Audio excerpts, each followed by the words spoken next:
Thank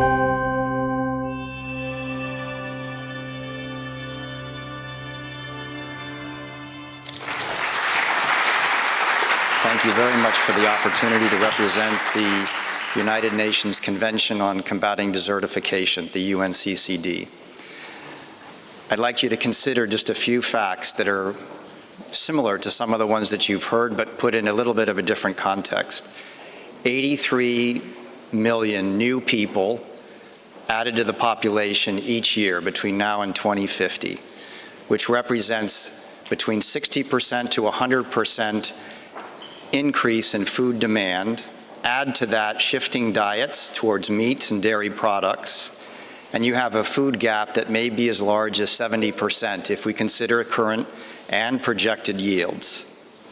When food is out of balance, so is land and their soils. And as Dr. Ratan Lal said just a moment ago, bringing these into balance can improve food security, can address climate change mitigation, can help us conserve biodiversity all at the same time. Land and its misuse is part of the problem. Over a quarter of the emissions are tied to that issue.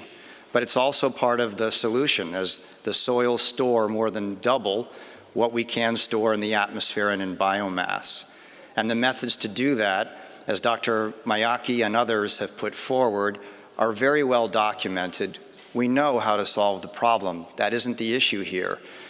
I put to you that there's a gap between action and policy, and the UNCCD has attempted to take a step in addressing that gap.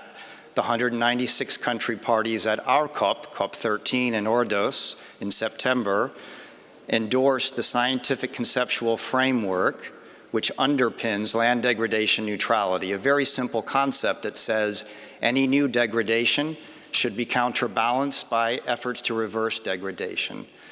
But different from the previous speakers, to go about doing that, it's not about only the projects that you pursue. It's about all the projects, all the efforts in combination that we pursue to anticipate new degradation, avoid it, reduce it, and reverse it. If we're not considering them together, we face the same problem we always have, fixing without considering the other aspects on the landscape and the trade-offs. So I would put to the CEO from Jeff that we've got the ministers of agriculture joining the ministries of environment, but maybe we also need the ministers of planning. And if we bring these together, then we can optimize land. We can actually take these solutions and make them effective across the entire landscape and potentially for all demands that are on those lands. And with that, thank you very much.